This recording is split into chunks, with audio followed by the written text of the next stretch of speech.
Hari ini kita mau belajar dari seorang pemungut cukai yang diubah Tuhan. Pemungut cukai ini siapa sih? Nah, kita bisa lihat kisahnya di Lukas 19. Nah, boleh buka di Alkitabnya? Lukas 19. Nah, ayat yang ke-1 sampai yang ke-10. Tentang siapa itu? Zakeus. Betul, tentang Sakeus. Ya, tentang Sakeus. Sakeus ini dikisahkan hanya dari 10 ayat saja.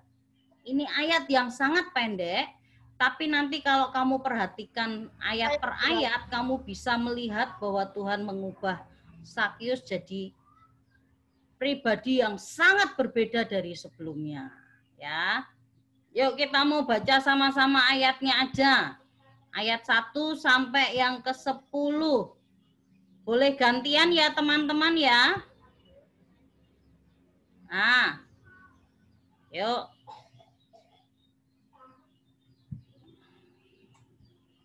Boleh gantian dari Sharon. Nanti ayat yang kedua Helen. Ayat yang ketiga Nathan. Ayat yang keempat Iko. Ayat yang kelima Milka. Kita baca dulu sampai ayat yang ke-5 ya. Siap ya? Yuk mulai dari Sharon. 1, 2, 3. Yesus masuk ke kota Yeriko dan berjalan terus melintasi kota itu. Lanjut. Helen, Nathan. Ayat yang kedua Nathan. Di situ ada seorang bernama Zakeus, kepala pemungut cukai, dan ia seorang yang kaya. Ya, Helen. Ia berusaha untuk melihat orang apakah Yesus itu, tetapi ia tidak berhasil karena orang banyak sebab badannya pendek. Iko. Maka berlarilah ia mendahului orang banyak, lalu memanjat pohon ara untuk melihat Yesus yang akan lewat di situ. Milka. Ketika Yesus sampai ke tempat itu, ia melihat ke atas dan berkata, "Zakeus, segeralah turun, sebab hari ini aku harus menumpang di rumahmu." Ya. Ayat ini dimulai dari sebuah kisah tentang seorang bernama siapa tadi? Zakeus ya.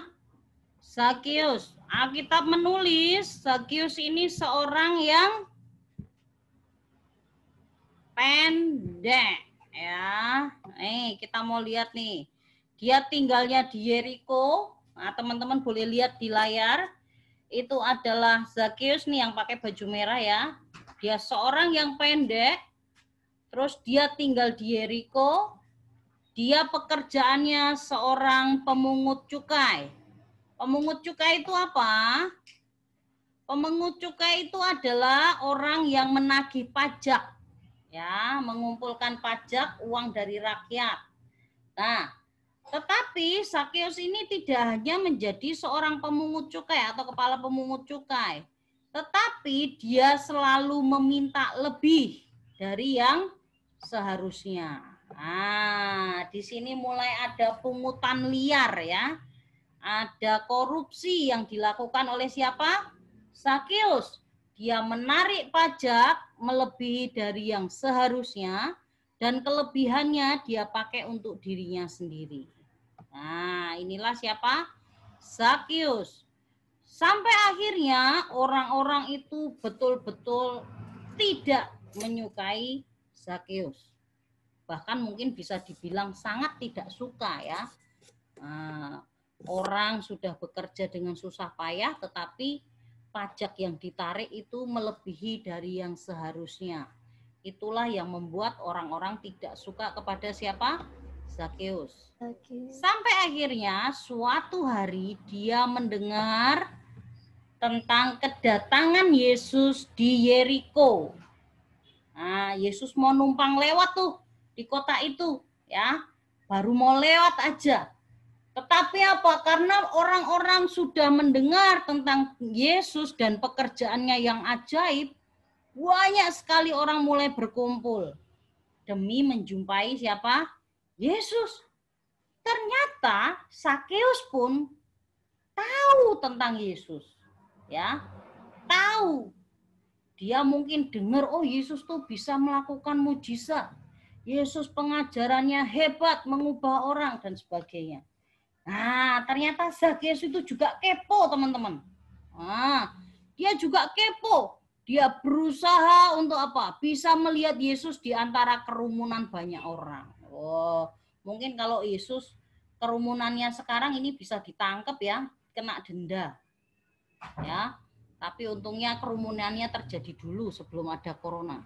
Jadi pada waktu itu, nih Yesus nih sedang dikerumuni banyak orang dan Zakheus pun berusaha untuk apa? Melihat Yesus. Tapi karena badannya pendek, dia termasuk cebol, dia tidak bisa melihat Yesus. Sampai akhirnya Alkitab menulis, dia mulai naik kemana? Ke atas pohon ara. Nah, ke atas pohon ara. Nah, dia naik, dia panjat, dan dia tunggui Yesus sampai lewat di jalan itu. Karena Zakheus ini benar-benar pengen lihat siapa? Siapa Yesus. Wah, kita mau lihat kisah berikutnya ya. Oke, Tata baca ayat yang ke-6. Ya. Tata baca ayat yang ke-6, Yosua baca ayat yang ke-7. Kenneth baca ayat yang ke-8, Jendra ayat yang ke-9, dan Lia ayat yang ke-10. Oke, bisa? Yuk kita mulai baca. Dari Tata, silahkan. Lalu Zakheus segera turun dan menerima Yesus dengan sukacita. Next. Yosua. Lukas 19 ayat 7.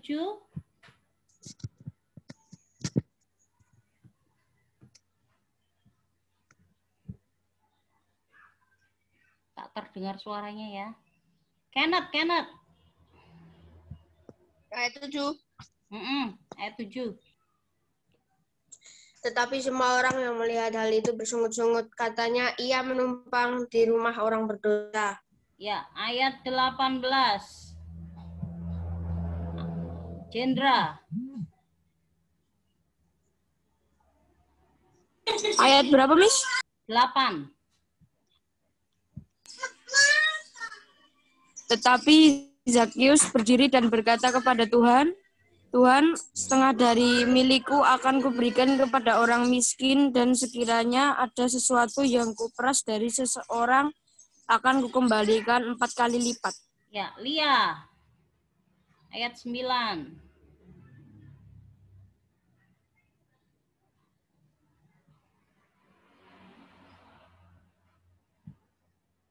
Ada suara. Kinara. Ayat yang ke-9.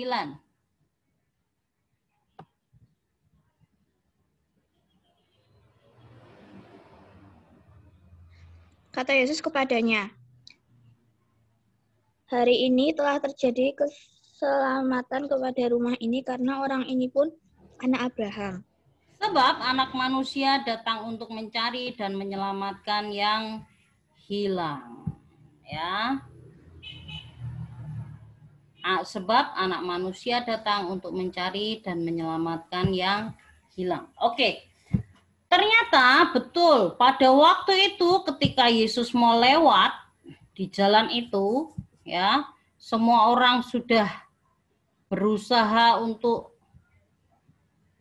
bertemu dengan Yesus, termasuk siapa? Zakheus. Dan akhirnya dia naik ke pohon ara. Betul. Ternyata apa? hari itu Sakeus bisa melihat Yesus. Dan ajaibnya, nah ya, ajaibnya bukan Sakeus yang memanggil nama Yesus, bukan dia yang teriak, Yesus, Yesus, bukan.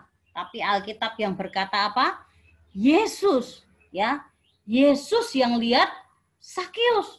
Jadi Yesus tahu kalau Sakeus lagi nongkrong di atas pohon. Loh, aneh ya, kok Yesus tahu padahal itu kerumunan banyak orang loh. Harusnya nggak mungkin Yesus lihat, benar nggak? Karena apa? Lah Sakeus nongkrongnya di atas pohon, gitu. Tapi karena Yesus punya rencana yang ajaib untuk Sakeus, maka Yesus bisa tahu Sakeus ada di mana. Dan hari itu Yesus melihat ke atas pohon dan berkata apa? Sakeus, aku akan menumpang di rumahmu. Wah, inilah peristiwa yang ajaib, perjumpaan antara Sakeus dengan Tuhan. Ketika Sakeus ini namanya dipanggil, bagi Sakeus itu sesuatu yang luar biasa. Coba bayangkan nih teman-teman, Sakeus ini seorang pemungut cukai yang mungkin dibenci semua orang. Mungkin hampir di seluruh kota itu tidak ada yang suka dengan Sakeus. Jangankan nih bersahabat dengan Sakeus, berteman aja enggak mau gitu. Tapi hari itu ketika Yesus berkata, turunlah, aku mau menumpang di rumahmu Sakeus. Hari itulah Sakeus merasa hidupnya sangat dikasihi oleh Tuhan.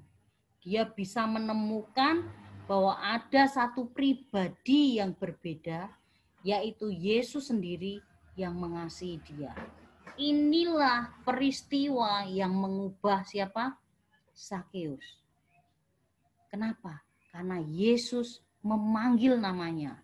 Sakeus, turunlah, aku mau menumpang di rumahmu. Tetapi buat teman-teman semua nih perlu diketahui, ketika Yesus mengambil keputusan itu, mungkin bagi banyak orang itu sesuatu yang tidak menyenangkan, gak asik. Tapi untuk Sakeus, dia sangat sukacita. Dia langsung buru-buru turun dari pohon itu. Dia cepat-cepat mau menjumpai Yesus. Tapi orang-orang itu benar-benar semua orang mungkin lagi gosip langsung ya. Alah, Yesus nih gimana sih? Kok mau-maunya numpang di orang berdosa? Oh nih, Yesus nih gimana sih? Gitu. Kok nggak numpang di rumahku aja, kok malah numpang di rumahnya Sakeus? Apa dia nggak tahu kalau Sakeus itu dibenci semua orang? Wah, hari itu semua orang nggak suka nih. Lihat Yesus mau menumpang di rumahnya siapa? Sakeus. Tapi lihat teman-teman, ketika seseorang menemukan kasih yang sejati dari Tuhan, hidupnya berubah. Sakeus juga berubah. Sakeus yang pelit, yang serakah, yang pungli, yang korupsi, hari itu terjadi pertobatan besar. Setengah hartanya itu dibagi-bagiin pada orang miskin. Wow, ini luar biasa ya. Sampai akhirnya apa? Dibagi-bagi. Mungkin hari itu dia akan jatuh bangkrut ya. Tidak ada hartanya lagi, tapi dia nggak peduli. Yang penting Yesus sudah datang ke rumahnya. Wah, itulah Sakeus. Dia bagi setengah hartanya. Bahkan ingat, tadi kan dia suka mengambil lebih dari yang seharusnya. Nah, orang-orang yang dipaksa, yang dirampas hartanya, yang membayar pajaknya lebih banyak, itu dikembalikan berapa? 4 kali lipat. Wah, ini benar-benar ya, mungkin pada waktu itu Sakeus sudah nggak peduli, aku mau jatuh miskin, aku mau bangkrut, aku mau apa, nggak apa-apa lah. Yang penting aku sudah punya Yesus. Yesus datang ke rumahku. Yesus mengasihiku, aku nggak peduli lagi dengan hartaku. Mungkin itu yang dikatakan oleh siapa? Sakeus. Dan lihat, Yesus berkata apa? Hari ini terjadi keselamatan kepada rumahmu. Ya. Jadi ketika Sakeus mau menerima Tuhan Yesus di rumahnya, hidupnya berubah. hidupnya mulai diubahkan Tuhan. Mereka pun diselamatkan oleh Tuhan. Makanya firman Tuhan berkata di ayat yang ke-10, Anak manusia datang untuk mencari dan menyelamatkan yang hilang. Kita baca sekali lagi sama-sama ya di ayat yang ke-10. 1, 2, 3. Anak manusia datang untuk mencari dan menyelamatkan yang hilang. Nah, teman-teman harus tahu nih, hidup kita itu mungkin kayak Sakeus, ya. Mungkin kita seperti Sakeus, hidupnya ngalami banyak hal yang nggak benar di hadapan Tuhan, ya. Mungkin kita sih nggak seperti Sakeus harus memungut pajak lebih, mungkin kita nggak korupsi atau apa. Tapi perhatikan, Tuhan berkata bahwa apa? Ketika engkau punya dosa, Tuhan ada di hatimu dan Tuhan bisa ubah hidupmu. Ya. Kenapa? Karena salah satu hal yang akan menjadi tanda bukti bahwa Yesus mengasihimu, ya, Tuhan pasti mengubah hidupmu. Nah, hari ini pertanyaan Miss cuma satu. Kamu percaya nggak hidupmu dikasih oleh Tuhan? Mau nggak seperti Sakeus nih, ya? Dia buka dirinya untuk Tuhan Yesus. Nah, maka hidupmu pun akan berubah. Mungkin nih kamu masih ngeyel, masih nggak taat, atau masih suka dengan dosa tertentu, is okay, ya. Tapi Tuhan apa? Mengasihi hidupmu. Ya. Mau diubahkan oleh Tuhan? Mau nggak? Ya. Iya, kita mau minta supaya Tuhan mengubah hidup kita. Seperti apapun hidupmu hari ini, enggak masalah buat Tuhan. Tuhan bisa ubahkan. Ya. Tuhan bisa ubah kamu jadi anak yang baik, yang super baik. Bisa. Jadi anak yang nurut, bisa. Jadi anak yang cerdas, bisa. Apapun Tuhan bisa lakukan selama kamu membuka dirimu untuk Tuhan. Ya. Jadi hari ini yang kita pelajari hari ini adalah salah satu. Jadi kalau kamu tanda kamu mengasihi Tuhan, ya, salah satunya adalah hidupmu berubah.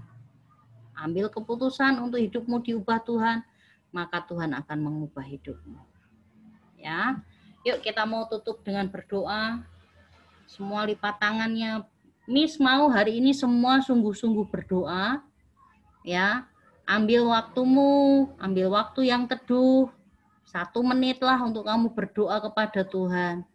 Doa dalam hati boleh, doa dengan kamu ucapkan boleh, tapi hari ini berdoalah sungguh-sungguh.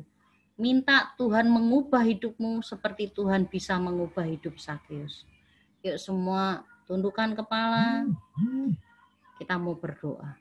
Firman Tuhan ku dengar, ku tanam di hatiku, ku ingin bertumbuh subur, berbuah lebat. Yesus tolong padaku. Tuhan Yesus, seperti pujian ini kami naikkan kepadamu, kami minta kiranya firman Tuhan itu mengubah hidup kami. Firman Tuhan itu bertumbuh dalam hidup kami, menjadikan kami pribadi yang baru. Ampuni semua dosa dan kesalahan kami, dan kiranya Tuhan mengubah kami, menolong kami untuk berubah, seperti Sakeus yang diubahkan Tuhan. Dari seorang pribadi yang jahat, tapi Tuhan ubah untuk melakukan kebaikan. Kiranya Tuhan juga mengubah setiap karakter kami, setiap tindakan kami yang salah. Dan kiranya Tuhan menjadikan kami berubah menjadi berkat bagi banyak orang. Kiranya Roh Kudus menolong kami semua. Terima kasih Tuhan, kami bersyukur buat pagi ini. Demi nama Yesus kami berdoa. Amin. Oke teman-teman, jadi hari ini ya kita sudah belajar tentang pribadi Zakeus. Miss ingetin dari yang 3 minggu yang lalu ya. Jadi kita belajar untuk mengasihi Tuhan. Yang pertama dari siapa? Raja Hizkia. Dia mulai menghapuskan penyembahan berhala, hanya menyembah Tuhan. Jadi kalau kamu mengasihi Tuhan, mulai dengan apa? Menjadi penyembah Tuhan. Yang kedua, dari 2 minggu yang lalu kita belajar bahwa ketika kita mengasihi Tuhan, kita juga mengasihi firman-Nya, yaitu dengan melalui apa?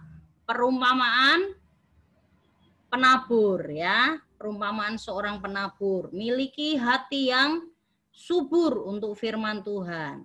Nah, hari ini kita belajar dari Zakeus. Ketika kita mengasihi Tuhan, ya hidup kita berubah seperti yang Tuhan kehendaki ya. Kita udah di ketiga ya. Nah, minggu depan kita akan belajar dari sesi yang lain lagi yang baru bagaimana kita bisa mengasihi Tuhan. Oke.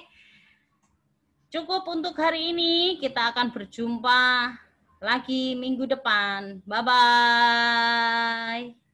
Tugas kami. Ya, tugas nanti mungkin aku kirim di WA group ya. Via WA group. Oke, bye.